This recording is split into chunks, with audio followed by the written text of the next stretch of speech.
welcome to another Happy Pod, the only podcast in the world. My name is Nathan, and as always, I'm joined by my wonderful co-host, Lawrence, who is a dickhead, and he's going to tell us all what the show is about. Take it away, dickhead. Nathan, this is the show where every week we get together to discuss something in the realm of pop culture. Could it be a movie? Could it be a telly show? Could it be a video game? Who knows? But the main thing is that we do so without any of the toxic discourse that is oh so prevalent these days. I thought I'd switch up the delivery just like you did as well. I didn't know it. Oh, did you not? No. But you looked away, though. Yeah, to be honest, I did not pay attention to anything you said, really. It's just a dull hum that you wait for to stop in your ears. Yeah, I just wait for that droning to stop, and then I know it's my turn to go. Well, I'd be lying if I said I gave your intros full attention every single time, so we're on even footing. No, hang on. They're good stuff. This feels like a double standard here. Well, yeah, but I own the company. So. That's not true. I mean, technically it is. Oh yeah, well, officially, from a legal standpoint, it is. We get an even cut though, don't we? We'll talk about it. Anyway, hello, welcome to whatever this is. What's going on? What are we doing? It's hot, Nathan. It's not that hot, man. We're not in the same part of the country for a start, so you can't tell me that. Well, you should wear a nice tank top like me. I'm fresh out of tank tops. My one is in the wash. I have one, and it is currently not able to be worn. I have 5. Yeah, I do feel like your wardrobe is largely tank tops. I see you in a lot of tank tops. All right, and what's your issue? No issue. Have you still got them nice red trousers? No, I don't. You're starting to sound very homophobic right now, Lawrence. How?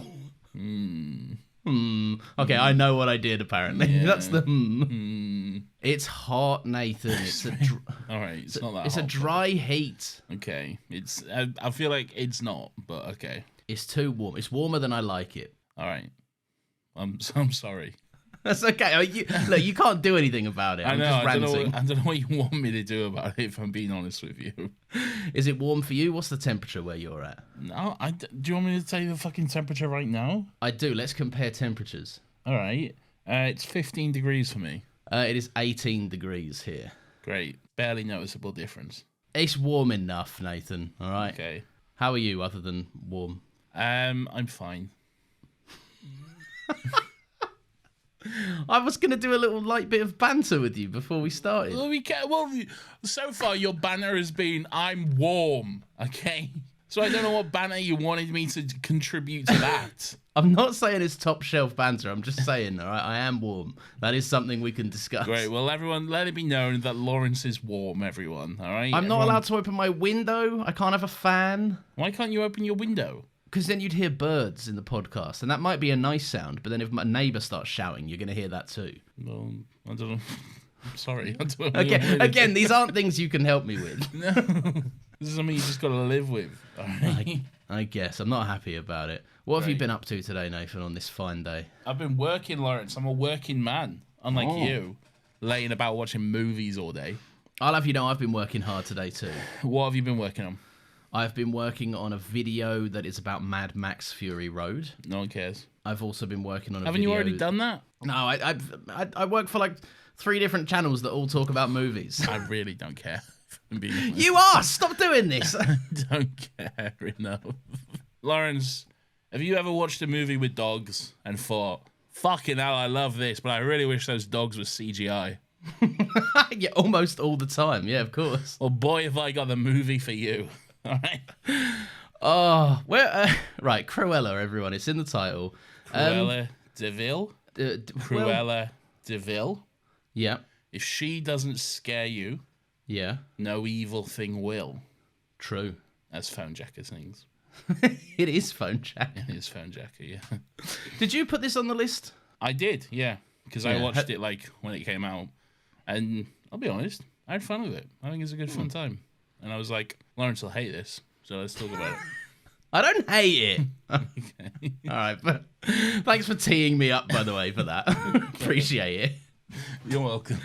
It is fun. It is very fun. It's got like a Birds of Prey style to the vibe of it all. It's very like fun. There's a good little voiceover going on. It's stylish. It's really well edited. Disney clearly spent $1 million on music licensing, because there is not I don't think 30 seconds goes past in this film without a licensed song being played. I think that's a massive exaggeration. Oh, I think there's like 4 or 5 licensed songs in the entire movie. Nathan, will it blow your mind to tell you I looked this up and it is 33? That would blow my mind. It does not feel like that much at all. It absolutely feels like that much. It doesn't. It feels like there's 5 songs in the movie. There's a million needle drops. I can name one of them on the top of my head. Well, what songs are they? I don't know all of them. I just know that they're in there. You got 33 songs. Yeah, I just found out there were 33. I didn't get all the titles down. Okay, so come on. No, it doesn't negate the fact that there is 33 that I can't name them all. Of those 33 songs, how many of them are just like the soundtrack and score?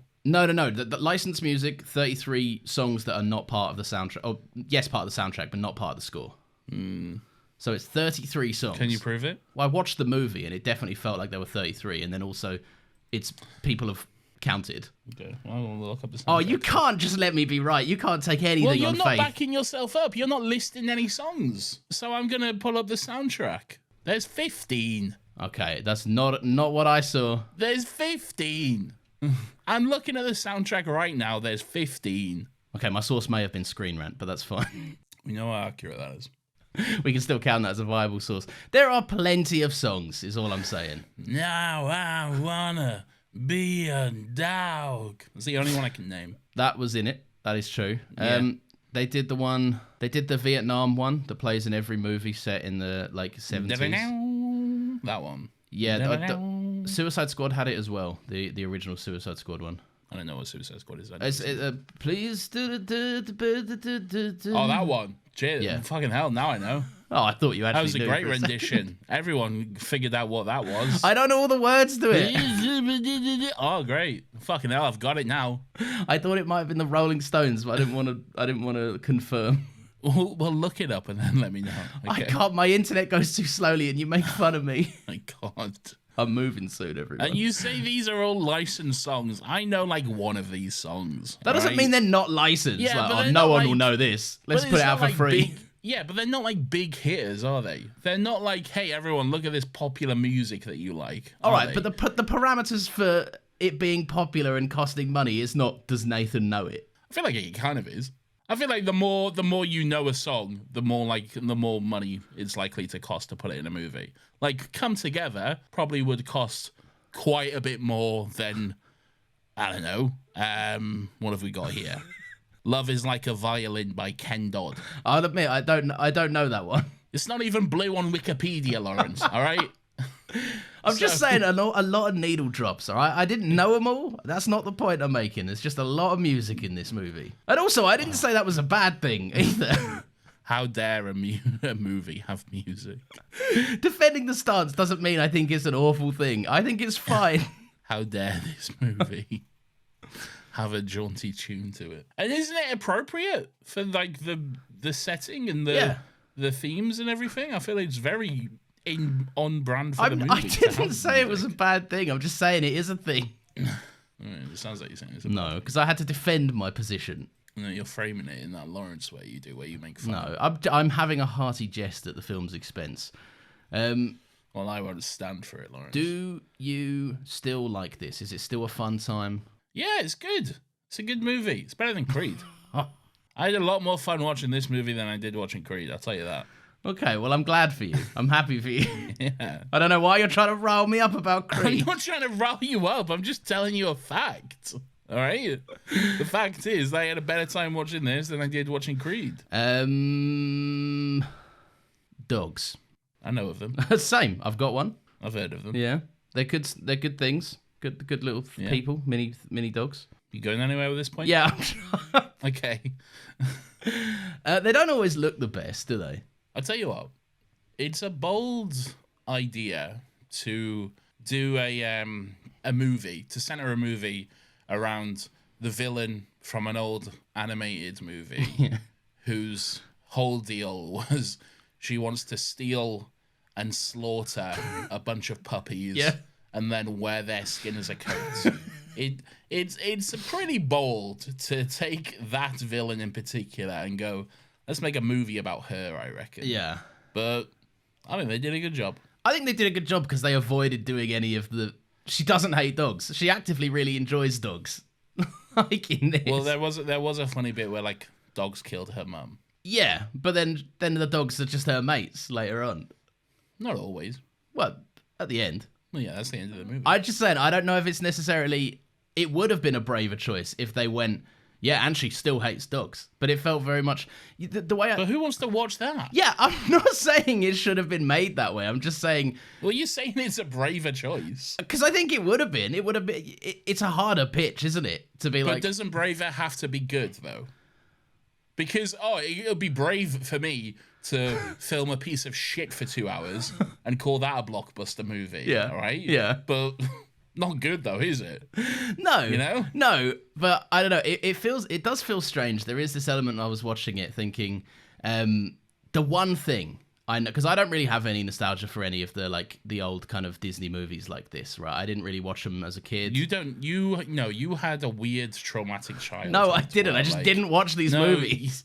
No, exactly. And you had some weird, sheltered, traumatic childhood where you wasn't allowed to watch anything fun or anything at all, to be honest.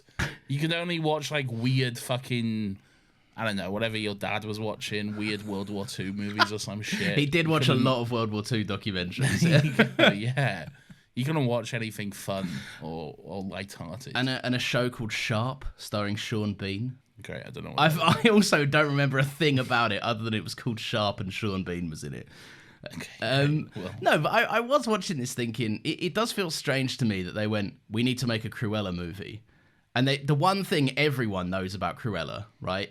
If you've seen 101 Dalmatians or not, right? The one thing everyone knows about Cruella de Vil is that she fucking hates dogs. I'd argue that's mainly her entire deal. Does she hate dogs? I don't think she hates them. She just wants to... I think killing like 80 of them is enough to merit hating them, I think. Why would you say... It's very specifically 101. Why would you say 80? The movie is very specifically Are called they all 101. puppies? Yes. I didn't know if they were all puppies. Why would you say 80? I hadn't seen them all. It's very specific. It's in the title. Wouldn't it... You don't need to guess. It's there for you, mate. Wouldn't it be 99? Because 2 of them are adults. No, I don't think so. I think it's 101 plus the 2 adults. I might be wrong on that. I don't know. And frankly, I don't care. I haven't seen that movie in like 20 years at least. Okay. Yeah, that's fair. No, to me, I don't know. It felt like one of the weird things where it was like, let's make the movie about the character who is widely known for hating dogs. Again, I don't know if she hates dogs. Nathan, she's Cruella de Vil. Yeah, but she just wants to make the coat. By killing dogs. It's all about fashion. Yeah. Doesn't mean she hates them. Right, but if I'm... Do you hate chickens? No. What do you have for dinner? But I'm not going out killing them, Nathan. I'm not going out kidnapping the chickens to kill them. And maybe she's not directly killing them. She'll get her 2 boys to do it or whatever. Yeah, she does get her 2 boys to do it in the movies. I know, but she orders the 2 boys. I'm just saying, it felt like an odd choice that they were like, let's take the one thing everyone knows about the character and completely not put it in the movie. Is that not strange to you? No, because they did something more interesting, I think. More interesting than hating dogs, yeah. Yeah, if I don't want to watch a movie about someone just hating dogs for 2 hours. No, but then maybe a Cruella movie didn't need to be made. That's the point I'm making. Does any movie need to be made? Are you going to be you're going to be boring and pretentious? I'm not. I'm just going to... Where's the artistic value? No, I'm not saying it's... This is not Challengers 2024. Oh, for the love of Christ, God. Fucking hell, man. Look, I'm just saying, if you're like, hey... No, it didn't need to be made. No, and look... Are you happy? Yeah, no, I'm just... Okay. Did Iron Man need to be made? Oh, you're twisting me. You're twisting the words I'm saying. Well, what? No, go on then. Free platform. I'll shut up. I'll turn off my mic. What are you saying? Why'd you... There's 2 in-betweens with you. There are 2 extremes. It's either I have to interrupt you and twist your words, or I will be silent. That's it. Well, which one do you want? I'm giving you a chance to talk. You're saying I'm twisting your words, so I'm giving you the chance to talk and clarify what you mean. I'm just saying, I think that making the movie, right, it felt very much like, we need to make a Cruella movie, rather than like, hey, is there a story to be told with this Cruella character? Because largely, she's not really Cruella. She has a love for fashion, and that's about it in the movie. Like, I understand what they do with it is actually quite interesting, and Emma Stone is brilliant and brings, like, a lot of character to the role. But I'm just saying, it's not really a Cruella film, is it? And I don't care about it. I'm not a Cruella purist. I couldn't care less. I'm just saying it as a point of, like, discussion. I think it is a weird film to exist if they remove that fundamental aspect from the character. Isn't that more interesting, though? Like, again, if you want to make a movie about someone who hates dogs for 2 hours, then watch that all you want, okay? I will. I'll buy all the tickets. I'll book out the cinema for a private screening. Great, good for you. But I mean, you said it yourself. It's a lot more interesting. It's what they do with the character is interesting. Yeah. Why would you want a movie where she just wants to kill dogs? No, I don't want that movie. I don't. Then what are you saying? I'm just saying. I don't have an opinion either way. I'm just saying. I think it's an odd thing to do. To be like, let's get this character and have them do nothing to do with the character. It's not a completely different character from some fucking bizarro universe who looks nothing like Cruella de Vil and doesn't act like Cruella de Vil and doesn't... They've just expanded upon the story, haven't they? They've just added more depth to the character. They've just added new layers that weren't there in the animated cartoonish villain portrayal that you saw before. Yeah. Is it really that much out of the fucking realm of possibility that there's more to the character than what you saw in a kid's movie? No. 20 years ago? No, of course not. But it does feel strange that, like... I'm led to believe that going on after this movie, then she's just like, because like it sets her up in the Cruella starting position. Like she gets the house, she gets her 2 boys. She even makes a point of like, hey, Mark Strong's put on some weight because I guess that character is a rounder fellow in the. She's always had the 2 boys. Well, no, yeah, but she gains the 2 boys, and the 2 boys move into the house of her, and they're like working with her on her shenanigans and ploys and stuff. And then she even there's like the post credit scene where she gives the phone jacker and is it Anita? Is her name? Anita. Yeah, she gives them the 2 dogs that she'll eventually kidnap and kill the children of, or try to. I don't know. It just feels weird that it's like, because the movie bigs her up as a good person, and that's fine. I don't have a problem with that. But then it's odd that like at the end of the movie is like, and now she's going to go on and do the plot of 101 Dalmatians, where she's a dog murderer. Can people not fall from grace? Yeah, but I feel like she did do that in this movie and then, like, came out a better person at the end of it. Like, that was one of the interesting aspects of the movie, that, like, kind of descent into losing yourself into that weird obsession she gets about, like, kind of taking a revenge. But then she, you know, is a good person by the end. She has the moral high ground. She doesn't kill. I don't know if she's a good person. She could have killed the Baroness. She doesn't. Like, she makes some good moral choices, I think, for sure. Okay. After making some questionable ones, obviously. I don't know what you want from me. I don't want anything. I'm just, Nathan, this is discussing a movie. Like, there's interesting components. I don't have to have a strong take on it just to be like, hey, I thought this. No, I know you don't, but it sounds like you do, though, and that's the weird thing. It sounds like you think this shouldn't exist. No, I just think I think the reason it exists is because Disney were like, money to be made with Cruella. Well, we all fucking know that. That's basic fucking 101. Yeah, but I'm not letting them get away with it. I'm bringing it up. Well done. Well done. All right, well done. You've saved the world. Thank you. All right? Did you enjoy Iron Man? I did, yeah. Okay.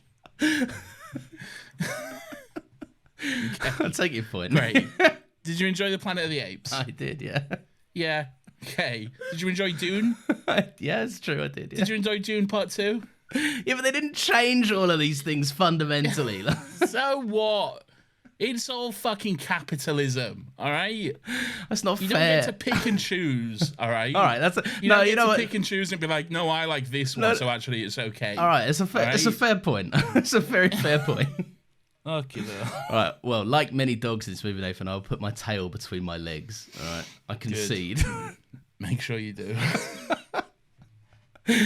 All right, yeah, I love the style of this. It's we've both said it. We like Birds of Prey. It's a good movie. I know there are corners of the internet that have a problem with it, but I think it's a very stylish and fun kind of poppy movie. And I think this kind of captures that same vibe. Like There's some like weird Edgar Wright-isms, like people popping in and out of frames quite in a funny way. It's edited with like within an inch of its life. And everyone's a little bit absurd, but not too absurd. What do you mean by the editing? It's just like it's tight. Like it doesn't really lull at any points. And like this movie's going on 2 hours 20 minutes. It's a long movie. It's long, but it manages to keep up a decent intensity, I think. Might be too long. Do you reckon? Where do you think could be trimmed? Oh, any movie that's over 90 minutes could be trimmed. We know this. Well, it's trimmed right down to 90 minutes, or 90 on the dot. okay, right? yeah. Then you got a tight movie. Okay. And the cinema doesn't even give him a chance. What you take out? Look, I don't know. That's someone else's problem. All right? That's the script editor. That's someone else. That's not my problem to solve. Okay. But you can get it down to 90 minutes. I would say the only bits that felt maybe that they could be taken out were like some of the montages, but like they're fun. No, wrong. 100% wrong. Those are the best parts in the movie. No, but they do You're take so insanely wrong. All the fashion shit where she's like showing up to all these events and stuff. Best part of the fucking movie. I like mate. them. They're very fun, but they do take like 5 minutes to make a 10-second I don't care. point. Yeah. I don't care. Who cares if it takes 5 minutes to make a 1 minute point? If the point is good and it's enjoyable to watch, Yeah. then who gives a fuck? I do think they are fun. I like Don't start talking to me about cutting shit when your favorite movie is like 6 hours long and it's mostly about Senate hearings. Right, okay. I was trying to work out which one you were aiming at there. It's half that. And it's got 1 hour about Senate hearings, but fine. Gonna get me Pretty long hour. Gonna get me acting cross on the pod. Start coming for Oppenheimer again. No, they are fun. There are good aspects of those montages. I like the newspaper. This is what I mean about it being stylish, right? The little headlines that are like kind of nicely weaved into the shots. It's quite a pretty looking movie. It's why you can notice the dogs more. It's very good. Yeah. You do notice the dogs. They're like, oh, that's clearly not a real dog. Yeah. And I'm like, that's kind of disappointing. Was there ever a real dog in this movie? So I looked it up. It feels like they're mostly CGI. They're weird, right? They're weird because the choices are seemingly inconsistent. And look, I get it, right? You need these dogs to do absurd things. Yeah, they're like cartoonish dogs. They're like, one's dressing up like a little rat and he's like breaking and entering and all this stuff. There's a surprising amount of like dog takedowns in this as well. Like dogs just leaping onto someone. So I would have understood it if all of those bits were CGI. But weirdly, some of those are practical. And the bits where like the dog is just sitting on the fountain while Emma Stone talks to her mum, like that's CGI. And I'm like, you couldn't get a dog to sit there? I can kind of understand that. No, but sometimes you can't. And sometimes like if you're in post, sometimes it'll just look better to just put the dog like there where you want it. Just put the dog. There were a few moments where the dogs were still. And because like it was a scene where they weren't the focus, in the background you can just kind of see them like they're moving too much. Like that's the thing. That's how you notice it. Yeah. There's it's hard to describe, but there's just like a certain uncanniness to like the speed and the way they move. You're like, there's no weight to that. Yeah. You know? The 3 Dalmatians at the beginning, like the way they're like clanging into tables and each other. I'm like, none of you weigh a single thing. What's going on with those Dalmatians? Why are they so angry? They're so angry, and they also weirdly stick out as the obviously fakest. Like the other 2 dogs look, even at their fakest, they look believable, whereas the Dalmatians are very noticeable. Yeah. But yeah. I don't know. That's true. I mean, those 3 Dalmatians have been brought up by the Baroness. I would understand why they're just like not nice dogs. Yeah. But she seems to like them. She takes care of them. I don't know if she... I think she takes care of them harshly. No, but I think she definitely trains them to be vicious, given that she actually uses them as her like execution method a few times. Well, yeah, she does. Yeah, there is that. And then when they go missing, she's like, "Someone find them. I don't give a fuck. Why are you calling me?" Like, go. I think she's very much shown to care. She moves on from it fairly quickly. I don't think she does. I think she does until she gets them back. She does. She sees Emma Stone in the Dalmatian thing, and she's clearly very upset that she thinks she killed her dogs. Oh, that's true. Yeah. I don't think she's ever like, oh, don't worry about it then, boys. You know? I just say when she's told that they're missing, she brushes it off quickly. But maybe she doesn't understand the severity of the situation yet. I'll forgive her for this one. Great. If you want to defend her, that's fine. I think you're confusing Emma Thompson's like apathetic performance for not caring. rather than Yeah, I guess maybe. that just being the nature of Emma Thompson in this role, really. She's very good in It this. does a good job. Yeah. Yeah, I think she's they're good together. Her and Emma Stone.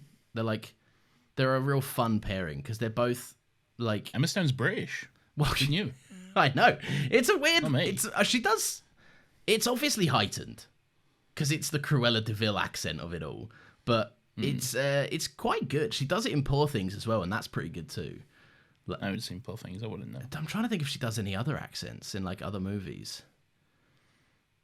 Because she's known for her voice. She's got that like She's husky voice. got that raspy voice. Yeah. I like it. All right, Nathan. What else is going on in this? She's British. I told you. She is. I didn't know how much I could go with that. She is British. You don't like Emma Stone being British? No, I do. I think she's good in it. She's very British. She brings a lot of character to the role. Like, do you like Emma Stone? Yeah, as a performer, I love her. She's great. I don't know why, but I found myself watching I've watched a lot of Emma Stone stuff this year. Come to think of it, I've seen Crazy Stupid Love. I saw Easy A, Poor Things. Easy A is great. Easy A is so good. Yeah. It's just one of the movies that has no business being as good as it is. Yeah, it does. Okay. Fair enough. No, I'm just saying it could have easily been forgotten as like a B movie that came out in like 2010 or whatever. But I think it's very good. It's good. No, I know. I'm agreeing with you. But you're saying it shouldn't be bad. No, I'm not. For fuck's sake, you love picking apart, didn't you? That's what you said, is it not? No, I'm just saying it's one of the movies that like could have been forgotten to time, because she was an unknown at the time. Could any movie not be one of those movies that are forgotten to time? Yeah, that's what I'm saying. what? So, but then I don't get it. Why if any movie can be forgotten to time, why mention it? All right, sorry, I won't mention it. Doesn't it? But do you know what I mean? I do. I was just saying. You act like the shit I say is insane. Nathan, you act like I say stuff, and you're like, "What the fuck are you talking about?" It's a turn of phrase. I've never been scrutinized so harshly for saying a normal saying. It's not a normal saying. What? This movie has no business being as good as it is. I've heard that so many times. All right, but then I'm asking you to back that up and just explain what you mean by that. Is that a bad thing to do? I did back it up. I said it because it could have just been one of those movies that people forget about because it's like. And that's what I said. But any movie could. Yeah, no, but it's a teen comedy. Emma Stone was a relative unknown at the time. Like Superbad. Superbad, of which she is a supporting character that's in maybe like 5 scenes. Yeah, it's a teen comedy. Jonah Hill, relatively unknown. Michael Cera, unknown. That could have been forgotten to time. No, but they had like Seth Rogen in it. Like they had Bill Hader in it. I'm fairly certain. Like they had names. Oh yeah, because every movie with SNL alums did well historically. For fuck's sake! Stop it! Stop digging me apart. All right. I'm just saying. Think of the 2 friends. I don't know, Jasper and someone else. Horace. Yeah, what'd you make of them? I like them. They are They're good. They're good fun boys. Jasper's the guy that tells Ed Sheeran he should stop rapping in Yesterday. Oh, he is. He's the weird friend, isn't he? He's the weird friend who like lives on a couch. Yeah, he's like just oddly along for the ride. He hits the jackpot by having a millionaire friend. Yeah. Yeah. That's pretty. They're really fun in this. I knew him from somewhere. Yeah. Yeah, they're good. I like them. They clearly have like a lot more to do than their like original. They're basically just like weird goons. Yeah. I mean, I say this. I don't know. I haven't seen it in 20 years, but I assume. Well, that's the Disney thing, though, isn't it? Every Disney villain has got 2 goons that are like pretty much useless. Like what are those two? What are those 2 weird little things in Emperor's New? Is it Emperor's New Groove or is it Hercules? There's no 2 little. There's no 2. Oh yeah, Hercules. There's a little like the little demons. Yes, yeah. I tell you what though, with the 2 friends, I do like that. Obviously, Disney have always done that trope of the 2 goons that are like they're just kind of around to do the lead antagonist bidding. And I quite like that in this. Obviously, it's expanded. It's a backstory that's kind of fleshed out more, and they're just actually genuinely nice mates. Like, you could argue that when Cruella meets them, like, they've got all the power. They give her a roof over her head and, like, the means to steal and survive. And I liked watching their friendship develop, and then, like, it did get to that point where she started treating them like the two goons. Yeah. And then they had actual reactions to that rather than, I'm terrified of this person, I'm just going to do what they say. So I quite like that kind of, it was a bit of a twist on a normal formula. Yeah, I do too. Yeah, I liked it a lot. They were more than just voiceless goons. They were family. They were friends. They were a really big part of her life. And you're absolutely right. Without them, she wouldn't have got by. She would have like died on the streets of London. Yeah, because so often they're painted as like, not those two specifically, but that character trope is painted as like useless. Why does the antagonist even keep them around? They're so incompetent. Oh, sorry, boss, I dropped the thing. Yeah. I do. And it's I like that in this they're really competent. Like they have a goof while they do their little heists and stuff. But like they can be clumsy and silly, so you don't lose that aspect of the characters, but they're still really competent at what they do. Like they're some of the heist sections in this, or like like watching a plan unfold, is like some of the most enjoyable scenes. I do like it where Emma Stone starts speaking French, and then that guy is like, "Oh, I'm French. I love speaking French. Let's do it." She's like, "Oh fuck, no, I fucked up here."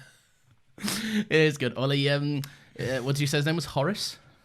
Horace, yeah. He like swings down, and you think he's going to do some kind of like epic swing back up, and he just falls in a cake.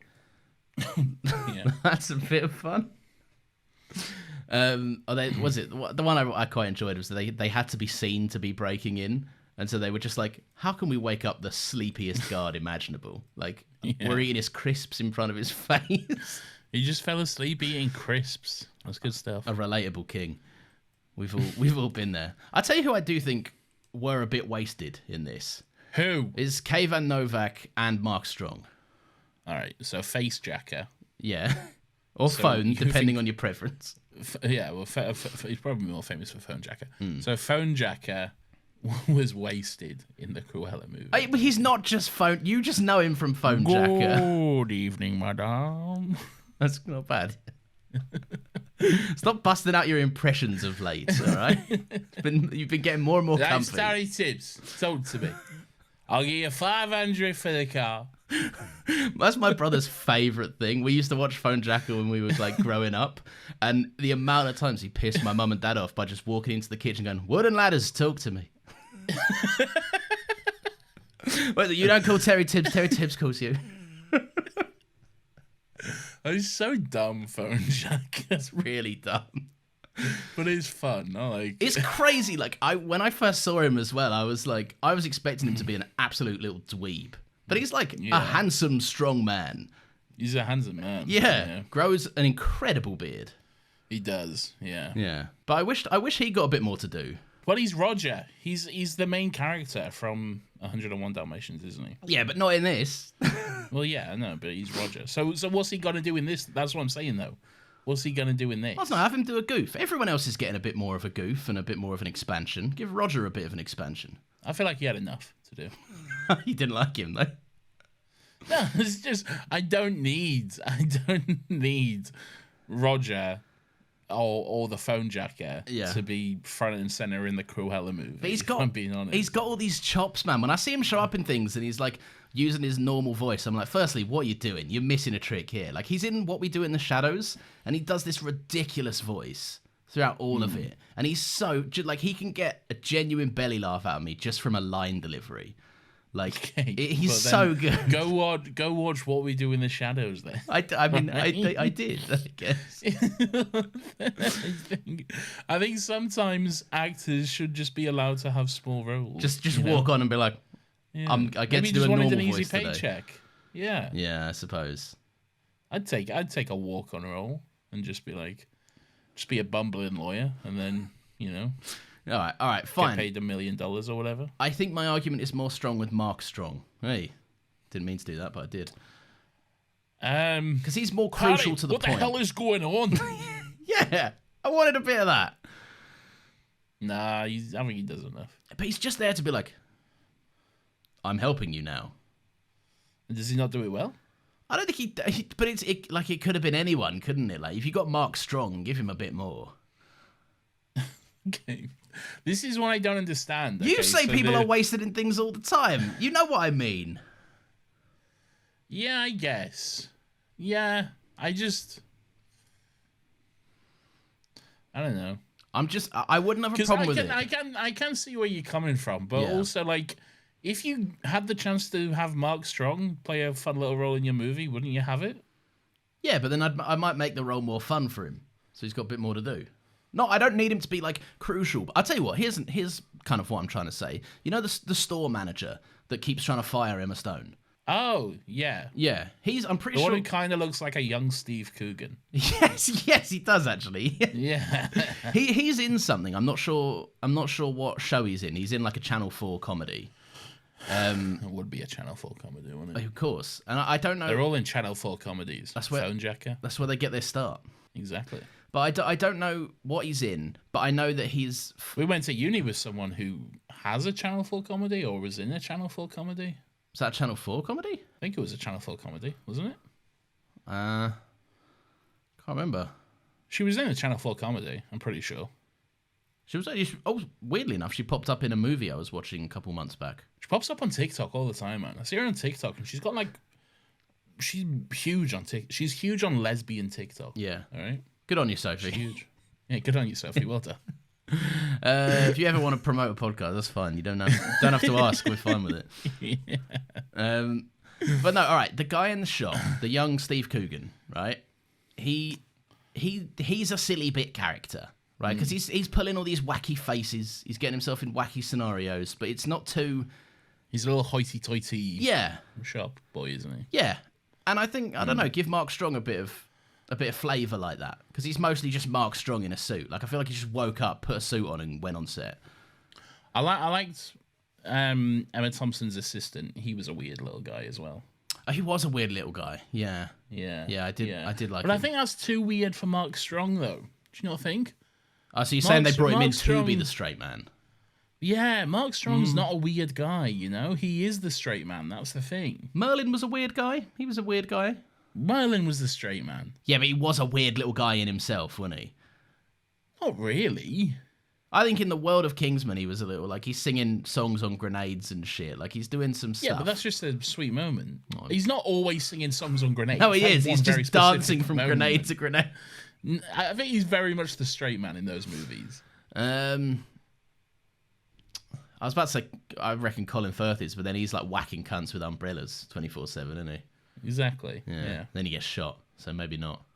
He's not doing any like high octane action or anything. He's the man He's the man. What's that Ned phrase? The guy in the chair. That's the one. Yeah. Yeah. Yeah.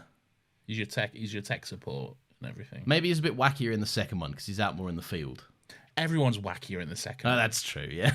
it's a very wacky movie. Can we talk about something that I think is silly, but it doesn't bother me as much as I'd imagine some people shit the bed over it? There we go. These are fighting words. You know, in Solo, when he's... A Star Wars story. Indeed. Starring Alden Ehrenreich. Correct. That's the one. Donald Glover. And that one. Amelia... Game of Thrones. Yeah, Amelia Clarke, yeah. Amelia Clarke, thank you. Good job. Phoebe Waller-Bridge. Weird guy. Who's the weird guy? Woody Harrelson. Woody Harrelson, that's it, yeah. Probably the most famous out of all of them. Yeah, but he's a weird guy, though, isn't he? He is a weird guy, yeah. Jarvis. Yeah, Paul Bettany. Yeah. Star of Wimbledon, 2004. Fuck's sake. And also, the name of my deceased cat. Yes. Well... Jarvis, not Paul Bettany. No, Paul Bettany. You didn't call your cat Paul Come Bettany. on, Paul Although Bettany. that would go kind of hard. It wouldn't. Yeah, that would be pretty cool. Phoebe Waller-Bridge, she played that robot. I said her. Doesn't count. You can't rename. Oh, okay. I didn't hear you.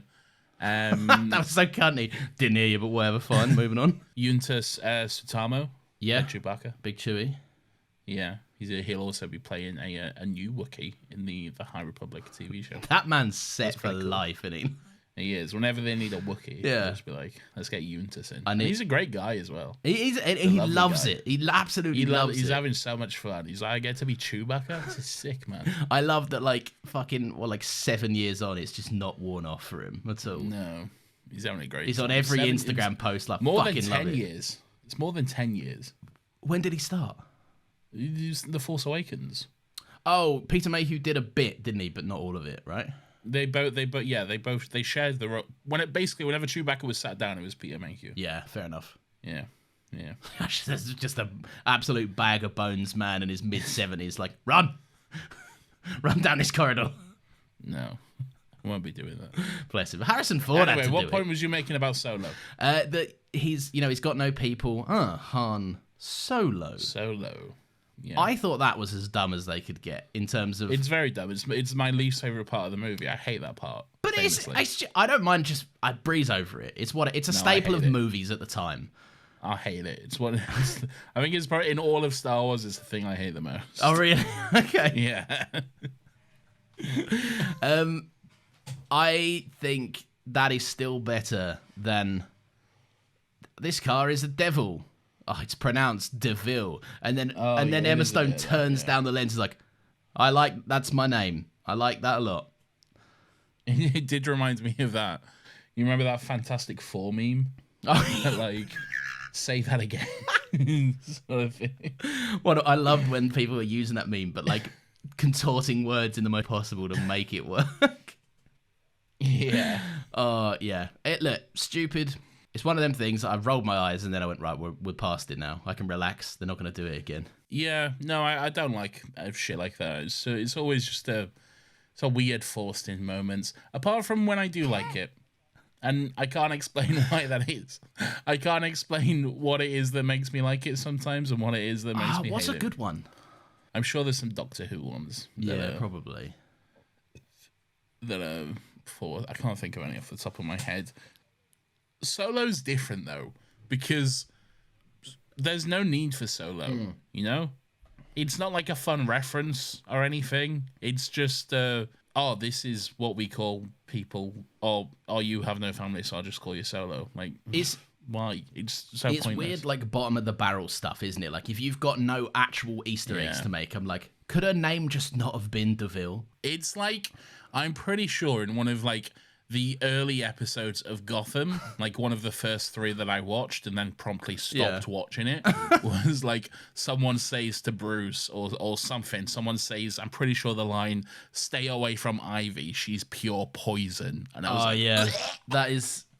It's just, there's no need for it. Yeah, it's quite an offence. That's what it is though. It is just literally just mining some claps. It's Leonardo DiCaprio. Yeah, that's what it's. I noticed the thing. You know? Like, hard not to. Emma Stone is just... locked in with my eye contact to tell me it. Yeah. I thought that was a bit silly. I tell you what, I really like. I like and I think the movie tries to get you to do it as well. Like, I think it's intentional. The mentorship between Cruella and the Baroness before they kind of have their falling out. Because it's like, it's that path that she's walking down where she's idolizing someone that's absolutely horrible. And you can kind of, there's elements where you understand her reasoning. Like the Baroness says something about it's a kill or be killed world. And if she didn't forcibly take what she wanted from life, then she'd just be another woman with squandered potential that no one ever gets to see. And like, I quite liked all of that for Cruella. I just think maybe she killed a few too many people. The Baroness, that it like... Baroness was ruthless, man. Like, she really was. Yeah. And also, like, what are her guards doing? Like, how much are they getting paid? Because it would need to be a lot. Like, too many blind eyes. Yeah. There's too many witnesses, man. And she's also got like the head of the Met Police on her payroll as well, or something. Yeah, she seemed to be pretty untouchable until she end. Was very much touchable until they just went, "Hey, come and look at this," and everyone went, "All right." Oh, sure. Yeah. But I like that, though, because those people are the sheep, aren't they? They're the crowd that are just mindlessly clapping for designs year after year. Like, Did you like how Emma Stone faked her death with a well-cut skirt? do you know what? It's so dumb, but I did like it. I thought it was silly. I like that she faked her death and then showed up for the arrest of the Baroness as her new fully taking on the persona of Cruella. Yeah. As well. Were they trying to be like? Were they trying to do this whole split personality thing? Because there is a little bit of it, isn't there? She definitely like speaks as if they're entities. Yeah. Because for anyone who hasn't seen it, her name is Estella. She's called Estella, and then like with her mum, they like named her, I don't know, little shit side Cruella. Yeah, like the bad parts of her. Her mum was like, "Oh, that's little Cruella coming out again." Like, yeah.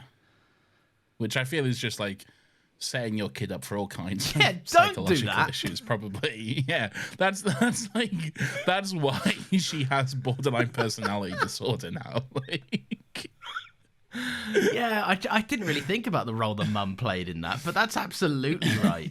Like, yeah. by the way, like it's also an excuse, isn't it? When you do some terrible things, it weren't you. Like you could just put your wig back on and go to work, I guess. Yeah, it was James Franco in that. Not James Franco. Fuck, what's he called? Professor X. Split. Yeah, what's he called? James McAvoy. James McAvoy. That's the what one. I was thinking of. Yeah. I was thinking, when has Patrick Stewart done a role like that? I don't remember this. No, young Professor. Oh, so you should have clarified. There's too many.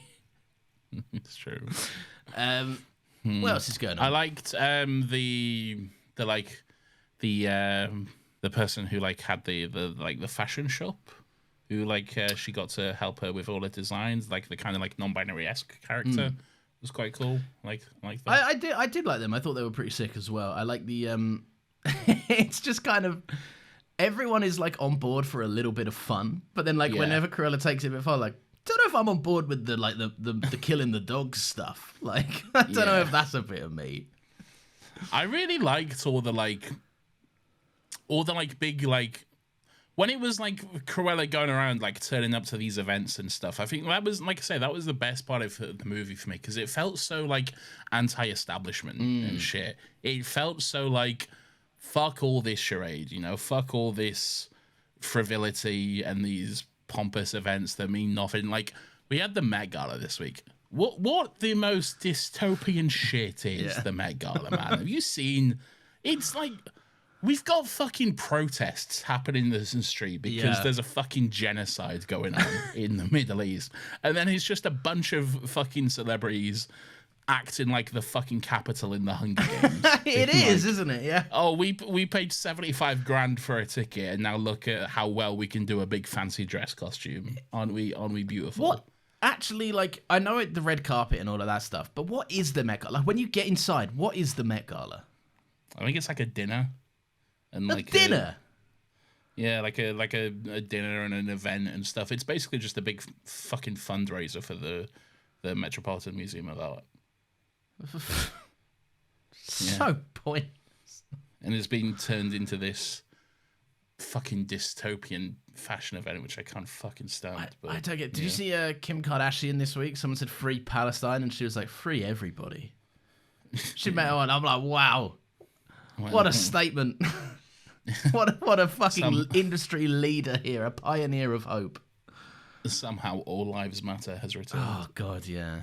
I fucking hated the smug look on her face when she says it. Like it's proper PR trained. I've said nothing with the cadence of sounding like I've said something quite important there.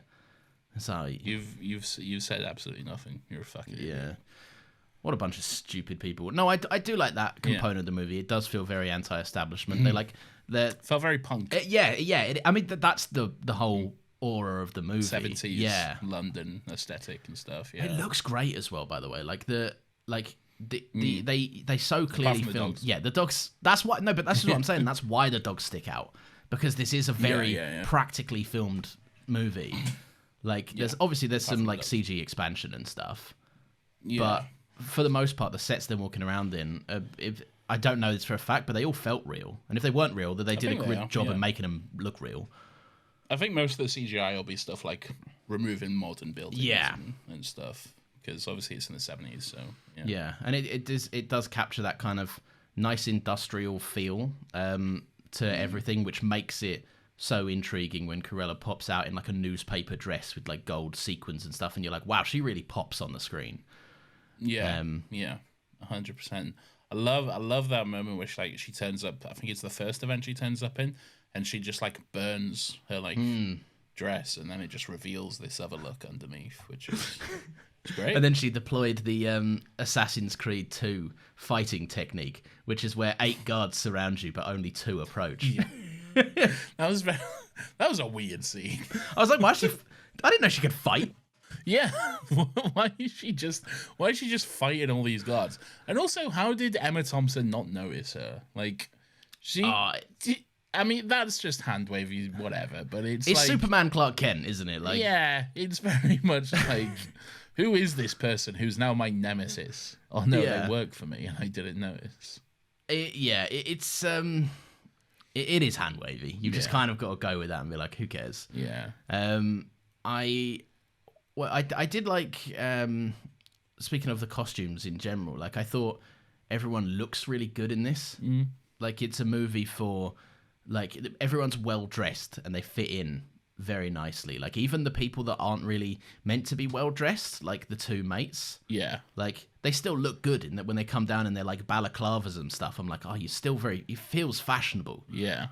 Like everyone looks cool and good. Got nice little hats. They do have nice little hats. Yeah.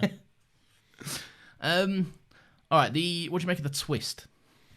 Oh, so the twist is that Cruella's mum is actually Emma Thompson. Didn't do much for me, if I'm honest. Yeah. It's a bit dumb. This changed nothing. Well, I mean, it basically meant that Cruella could inherit the estate and everything like that, and well, yeah, there's that. So it's more for plot convenience than anything, really. But yeah, I do like the moment where she goes to because we see a few times throughout the movie she like goes to the fountain in Regent's Park, which is like where her and her mum wanted to go. So that's kind of like, for lack of a better thing, a grave, really, for her mum. Yeah, pretty much. Yeah, and she goes there to like always have a cup of tea and a conversation with her mum. And I do like that kind of like last one she has after she finds out. I think that's a good moment. That is a nice moment. It's kind of this nice like acceptance of it. Like that's the thing. I think this is what I'm saying when I say Emma Stone does a lot with a little, right? Because the twist doesn't mean much character-wise, but she makes it feel more important than it is. Yeah. Like, because Cruella's already been up to some nefarious stuff in the movie, and this is a nice way of kind of bringing it back around. Like, she's always had that dog in her. She's always been a bit like this, and it's not really her fault. Yeah. Like, but at the same time, it's a little bit like, all right, but the goal's still the same, isn't it? The Baroness still sucks. Like, we're on par to do the exact same thing before. It's just that now Cruella understands a little bit more about herself, I think. Yeah. I can't dispute that, really. That's me on this, really. You got anything else? No, that's me too. I'm good. Nice. Any little things? Oh, I like she made the dress out of like little bug eggs. I didn't know what they were when they got delivered. I was like, that seems like a lot of work, whatever this is. Yeah. I thought that was very cool. I like how much Horace loves his little fucking weird dog. Yeah. That like enjoys dressing up like a rat or something. Yeah. It was a cute dog. It was a cute dog, but like out of all of them, he's the one that's like, he loves that little dog. Yeah. And he's like taking him on missions and stuff. Like there was the moment where they went and they drop her off a sandwich on her first day of work or something. And he's brought his dog to be like, can you just open the vent? Like, he could go in and like steal some. No, all right, fine. I guess not today, little dog. Yeah. The dogs were very like they were smart for dogs, wasn't they? Like, oh, they're very smart for dogs. Yeah. They like understand English perfectly. These dogs. Yeah. They understand like the threat levels. Like they're like, let's untie Cruella here before she burns to death. Let's give that a go. Yeah. Yeah, that's. I don't really have any other little things. Do you? No, it's good stuff. I enjoy it. Yeah. Good movie. I had a good time with it. Lawrence hates it, but I didn't. No, I think it's a dumb bit of fun. Yeah. I do think it's a weird movie, and the fact that it exists is a bit weird. The fact that you exist is a bit weird. Think about that for a second. I don't want to. Well, I'm gonna make you. There's a step in that process that I don't want to think about. Your parents had sex. Okay? Stop. Right, good. And now you're Very good. here. All right. Well, no, that's why I wanted to ask you. Where are you at with, like, have you seen a lot of the live action Disney things, like Disney remakes? I've seen this, which isn't really a remake. No, I guess this is kind of just like they use the character. Yeah, It's in that ballpark. Yeah. I haven't seen any of the Maleficent movies. Don't care. I've seen Aladdin. I liked that. That was good. I liked Aladdin. Guy Ritchie for some reason. Yeah. Lion King was just... Get that fucking monkey! Where's that fucking genie? I can't. I've got 3 fucking wishes for you. Get in now. Fucking lovely, jubbly. I can show you the fucking world. I can. I want to fly on a fucking carpet. I want to be a fucking prince, all right? Prince fucking Ali. It's like a football chant instead. Hey, oh, Prince Ali. Ali Ababa. Anyway, you seen Kenneth Branagh did Cinderella, didn't he? 2015. Oh, yeah, I saw that once and then never really thought about it again. You love that movie, though. It's a good movie, man. It's magical. It's very feel good. I thought it was very fine and then never thought about it ever again. That's fair. But you haven't got a wife that very much loves Cinderella. No, it's true. I don't. I do remember your wife making us sit through the original animated version of Cinderella once and then getting very cross with us when we inevitably just made fun of it the entire time. Look, I know who we are, and it was never going to be the way she wanted it to be, but it was her birthday, and I felt bad. That's true. Well, you know, we got the chance to see that in the cinema. It like happened to get re-released, and we saw it, and we went and watched it. And it's so, like, she was like crying her eyes out the whole time because she loves it. It's very personal to her. But like, there's so much Tom and Jerry nonsense in that movie. That's why I remember it was mostly animals. That movie. Yeah, it was mostly animals, just being silly and goofing about. Yeah, and everyone's got that weird transatlantic voice. Yeah. Like, oh, little mice, what are you doing here? I'm like, why does everyone talk like this? Yeah. What is this?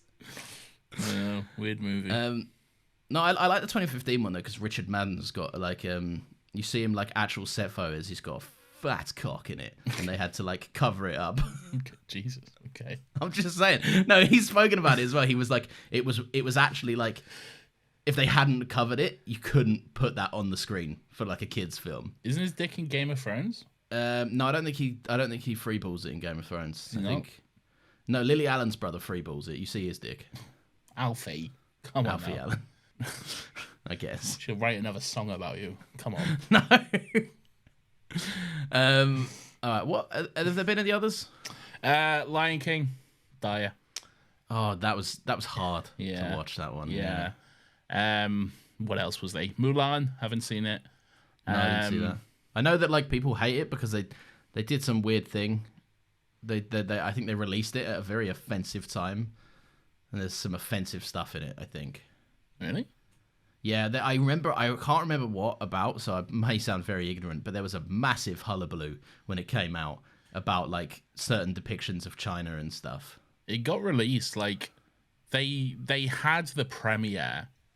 And then, like, the movie had to be delayed because of COVID. Like, they literally had the premiere, like, in, like, March of 2020. And then it was like, oh, can't release it. Gotta push it back. Sorry. Who else got hit with that? There was another film that actually had the premiere in. That's the one. Yeah. Oh, this was one of them. I forgot this Cruella. I think this was the one that... was this a COVID thing as well? Maybe, yeah. There was something to do with Emma Stone. I'm pretty sure Emma Stone sued Disney about this. No, you're thinking of Scarlett Johansson. No, I think they both did. No, you're thinking. I know Scarlett Johansson You're thinking did. of Scarlett Johansson. Maybe I am. She sued Disney for Black Widow. Stop it, big companies. Or I'll sue you too. Nathan, it is the time of the show where we recommend some stuff to each other and to our lovely listeners. Could be something we've watched, read, listened to, or experienced. Just anything we've done in the past week that we would love to share. And I'm just going to tell you what I am going to recommend, rather than ask you. I'm going to recommend a podcast that I heard. Is it this one? No, it's not. Is it our other one? No, it's then not. I don't want to hear it. Get out of here. Better not be your other one. No, it's not. I've been watching New Girl. You know, like it's one of my sitcoms that I have in rotation. Oh, is this Jake Johnson's podcast? It's not, but I do enjoy that. It's actually Lamorne Morris's podcast. Is that not the same one? I thought they did the podcast together. No, so there's a surprising amount. Everyone's got a podcast, he said, rather hypocritically. But no, there's the New Girl one, which there's a certain amount of hosts from New Girl that host the rewatch. Then Jake Johnson's got one where he gives advice to people, and then Lamorne Morris has one, which is way more like chatty focused, like just invites cool people on. Are any of those celebrities rewatch their own show podcasts actually good? Because like most of them, from what I hear and have listened to, most of them are pretty like. Because I listened to Office Ladies for a while, and then I was like. Yeah. Oh, I'm falling off this. This is just boring. Yeah, it's not as insightful as I thought it would be, really. Every single week, it's just like, Steve Carell's so good in this, and I'm like, I'd rather watch the show and just see this. Like, there was a Wizards of Waverly Place one that I told you I quite enjoyed, because it's got the dad. It's always like the B grade actors from, like, Selena Gomez isn't doing it. Man. No, of course she's not. No. But I do like that one because he's mainly just like he's just fucking calling out producers and stuff. Oh really? He's like, and that yeah, like one of the first episodes, he's like, they had an arc where they specifically made me like over and over again say how fat I was, and I just thought that was fucking rude. And those guys suck. Like he's very anti-treatment. I remember them calling him fat, and it was like, as a fat kid, that was very like. Disheartening because I was like, well, I'm clearly fatter than him, you know. I think he looks good as well for a man that was like in his 40s. Yeah, he was again Hollywood fat, which is just a normal bloke, really. Yeah, just the peak physical form of Mark Addy in Full Monty. It's just like what I'd do to be that fat. What an absolute whale you are. Yeah. You know, there's the Ned's Declassified one. Oh, but they just talk about like how many times Mose gave Ned a blowjob or whatever. And then they've got the other guy from that podcast. It's just them talking about whenever they fucked. There's and a particular unhinged nature. The fucking cyborg or whatever he's called, he's just sat there awkwardly while they talk about whenever they fucked. I think Cookie. I think he was Cookie. Played, Yeah, that was. Yeah, and he is just always there. Like, why am I here for this? That was a good show. I used to love Ned's Declassified. It was good, but like it's tarnished for me now. Like I can't, because I've seen a few episodes of that show, and it is literally just like, do you remember how many crew guys you sucked off in this episode? Just like, what are we doing? Oh, Lord. Anyway, the podcast, Lamorne Morris's podcast, is called, I really like this name, The Lamorning After. Oh, that's It's a good name. Yeah. But obviously, I got into it. I've only listened to 2 episodes, and obviously, I went straight to the ones where he had Jake Johnson and Max Greenfield on as guests. And they're just talking about, like, their time on New Girl. They're talking about how I think his name's Damon Wayans, that played Coach on the show. Yeah, he was like a bit of more of a TV vet than Jake Johnson, who was like quite surprised that he was like able to book the job. And he's a Wayne's brother. Of course he is. Yeah. Yeah. They made that movie, Little Man. And White Chicks. And White Chicks, yeah. Largely more well-known white chicks, yeah. Yeah. Far less offensive white chicks. Little Man is very less. Still pretty offensive. I mean, yeah. But he was talking about like he was like fucking absolutely despising working with him because like he would be doing takes and like Damon would just walk past with his bare ass out trying to throw him off and get him fired on the first day. So that was fun. It's a good dynamic. It's fun to hear those guys like somewhat unplugged just talk about how like mind fucked they are that the show was a success in any capacity. It's a great show, man. It's such a good show, yeah. One of the all timers that show is. So it's one of them where it's a rare situation when every cast member just fucking nails it. Yeah. Like, they're all perfect for who they're playing. It's a very well cast show. Yeah. Yeah. Even Zoe Deschanel, who sometimes I find can be very Zoe Deschanel. It's of the era of that, like that. Yeah. Yeah. There's a specific type she plays up to, but she's great at doing it. She's good. Yeah. She's great in that show, man. She is great, and just the Nick and Jess of it all. It's just so Nick is a character I find very relatable, and that's not a good thing. No, it's not. The show over and over again says, like, this guy, like, he doesn't suck. He's got a heart of gold, but, like, don't live like this. Yeah. Stop being mean to me or I'm going to fall in love Yeah. with you. I don't know. It's a hard feat in a show when they're able to make... Do you remember when Megan Fox was in it? I've literally, like, a couple of days ago went through that arc. I can't remember if she comes back in it, but I know she was there to, like, we need another girl while Dan has a baby. Yeah, I think Zoe Deschanel. They wrote her out there, like, you can see her. She's in, like, she waves from a hotel window because she's, like, she's doing jury duty and she can't, Jury duty, yeah. Anyway, that's a bit of fun. Anyway, the Morning After. It's a good podcast. It's very chill vibes, just dudes having a chat about stuff. There we go. What are you recommending, please? It's going to seem a bit weird in comparison, but I'm not going to make a big thing about it, but I'm just going to send you some links to put in the description, just to basically so people can read up on how they can support people in Palestine and the ongoing genocide that is happening there, because it's getting a lot harder to ignore. And I not think... for me. I'm at the Met Gala. Okay, great. I got a light in it somehow. It truly is a fucking horrible situation, and I'm seeing stuff coming up on my TikTok and my Twitter, which is just the most devastating shit possible, and I feel like it's mostly been ignored by like those who actually can help, like fucking our politicians and shit. It's disgusting what is happening, frankly. So yeah, I just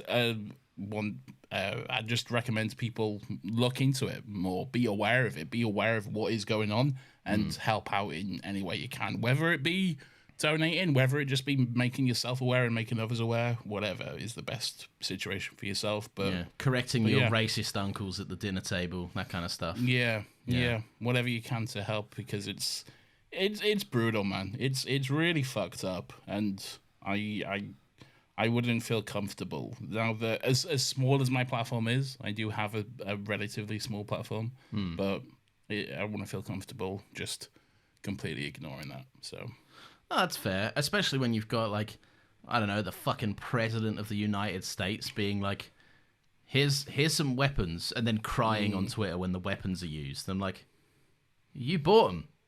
But he's not crying on Twitter when the weapons are used, though. They're still like very much like, we support Israel, and that's absolutely fine. Like Mark Hamill.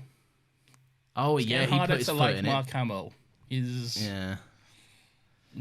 just, I don't know, whatever. It's shown some celebrity true colors, which is always a thing that happens. Like it very much has. And hey, yeah, it's shit. But yeah, read up on what you can and help in any way you can. That's what I recommend. There you go. And you can do that while you check out the Morning After podcast. Yeah, listen to the Morning After podcast whilst you're brushing up on genocide. Oh, no, gosh. There you go. All right, yeah, my thing does feel pretty silly comparatively, doesn't it? I'm going to feel very strange writing the bio for this. Our recommendations. A podcast. Yeah. Go check this out. It's very important stuff. All right. Anyway, thank you very much for listening. If you've enjoyed the show, please feel free to leave a 5-star review. It'd be very much appreciated. You can also follow us on Twitter at Another Happy Pod, as well as check out the link in our pinned tweet to suggest a topic for us to maybe check out. Nathan, we have another podcast as well, don't we? We certainly do, Lawrence. It's called Still Got Legs. It's our Doctor Who rewatch podcast, where every week we watch and discuss an episode of Docky Who, and we have a bloody good fun time doing it. Whoa. We're coming up to the end of Series 5 now, just about to start that 2-part finale. It's going to be good stuff. I am looking forward to it, and you can be too if you go and listen to it. It's fun stuff. Speaking of fun stuff, get excited, because next week we're going to be doing this. Welcome to the Era's This has been the most extraordinary experience of my entire life. Copyright strike. Yeah, immediately. Almost worth not even putting it there. Just saying, I'll just record Taylor Swift, the Eras Tour. Here you go. I'll lay that over so we don't get copyrighted. Big drama going on. Apparently, it's entirely changed. Oh, has it? Yeah. What, yeah, the version we're watching? Well, no. No. So she's just started. Tonight is the first night in Paris, the first leg of the European tour. Yeah. And apparently it's very different to how it was previously because it's also the first show since she released the Tortured Poets Department. So there's some There's another era to this. include. I don't know what. I haven't seen them all entirely, but I've seen there's some changes. Good changes, bad changes? I think good changes. Again, I don't know. I haven't seen, but it's changed. I mean, it's just ultimately, if you paid enough money to go to the Eras Tour, you're probably not going to be bummed out when she performs her new album, are you? You're gonna have an amazing time. You're probably anyway. not going to be like, I didn't want this. It's Taylor Swift. What do you want? Lovely. Well, thank you very, very much for listening again. We will see you next Friday at 10 a.m. Stay cool. Stay beautiful. Nathan? Yeah? Did you have any parting wisdom, any sage words of advice? I love you.